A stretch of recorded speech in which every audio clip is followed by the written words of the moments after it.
Hi, my name is Patrick Babineau. I'm a citizen of Thurston County and interested in the quality of life here in the county. I'm your host for our new show called Around Thurston County. Around Thurston County is an in-depth view of local issues that impact our lives. It's about the people, places, and things that make Thurston County a special and interesting place in which to live and work. Our show today is about Thurston County's changing face, its growing senior citizen population.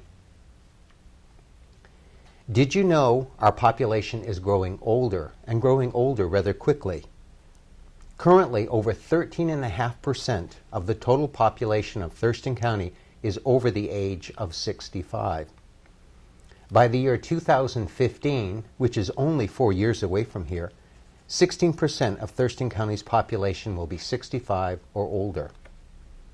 By the year 2030, 19 years from now, almost a quarter of the population will be 65 or older. In fact, in Thurston County, like many other parts of Western Washington and certain other parts of the United States, has a growing senior population. But the fastest age cohort are those over the age of 85. This year, 2011, is the first year that baby boomers turn 65. In fact, did you know that over 10,000 baby boomers are turning 65 every day? The greater Olympia area has been a location for many younger seniors and near seniors to relocate to because of its good quality of life and reasonable cost of living. This has brought our county a stable income. It's also brought a number of challenges too, as these seniors and near seniors start aging. What will a rapidly aging population mean to Thurston County? How will this rapidly aging older age cohort be accommodated? And what, in fact, will aging even be like in the near future? The senior and near senior population is important to Thurston County. In today's show, we have a senior advocate and consumer journalist, Rita Robison, to share with us some of her insights about this rapidly growing population here in Thurston County. Rita is a consumer advocate and journalist. After writing for senior consumers for over 18 years for the News Tribune, she is now writing blogs for baby boomer consumers. As a journalist, Rita also wrote for consumer columns for the Spokesman Review and the Anchorage Times. She began her journalism career writing for the Olympia News. She has 3 bachelor's degrees, including a degree in journalism, and a master's degree in public administration. Rita's blogs are the Consumer Boomer for the Seattle PI and the Survive and Thrive Boomer Guide. Welcome, Rita.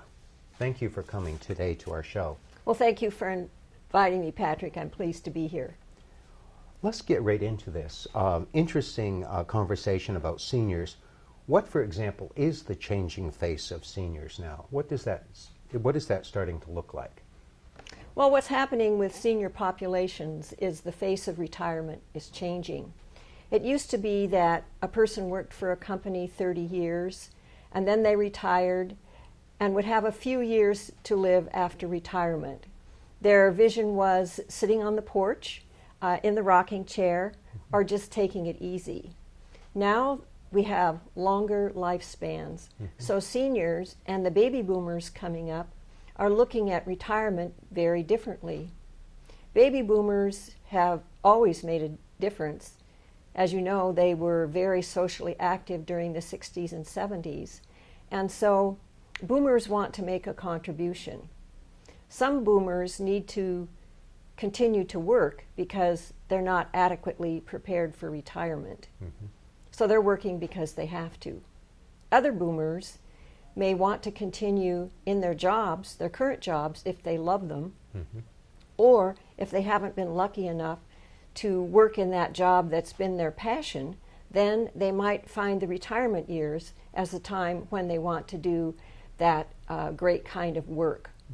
And then for for some seniors, currently, people who are seniors, and also for boomers, they like to volunteer because that's making a difference. And with the retirement years being longer and not sitting on the porch in the rocking chair, more can be accomplished in their idea. Mm-hmm. And it's interesting you mentioned boomers and boomers becoming seniors and how they're beginning to change the face of what it is to be a senior. When we think of seniors and as they age, ideally we all want to age in place in our own homes. And certainly a lot of us boomers have parents who are attempting to age in their own homes, and that's important to all of us. Some end up in nursing homes, some need assisted care. But even prior to that, for those who need those facilities, a lot of people find themselves kind of in a quagmire. They may have children that live at a distance from them. They don't really need to be in a nursing home, and they don't want to be. They don't really need to be in assistant care, but they're not quite getting the services and help they need. And I've noticed that there's a new movement nationally called the Village to Village Network, which really tries to help accommodate seniors who are very capable of living on their own, living in place, but need a little extra help. Can you tell us more about this Village to Village Network approach? Yes, it was started in the Beacon Hill area of Boston, and there are about 550 neighborhood villages throughout the United States. Wow. So the model and the concept is that an organization is formed and seniors pay $500 to $700 a year to belong to it, and that money goes to hiring a small staff. The staff then coordinates different kinds of services that seniors need. This is important to baby boomers also because baby boomers really want to age in place. They do not want to go to nursing homes. So I see more and more of these organizations being set up across the United States. So what happens is then the volunteers help the seniors with services that they need, driving them to the doctor, and so buying groceries. But in addition to those kinds of services, then what's also looked at is the senior's home.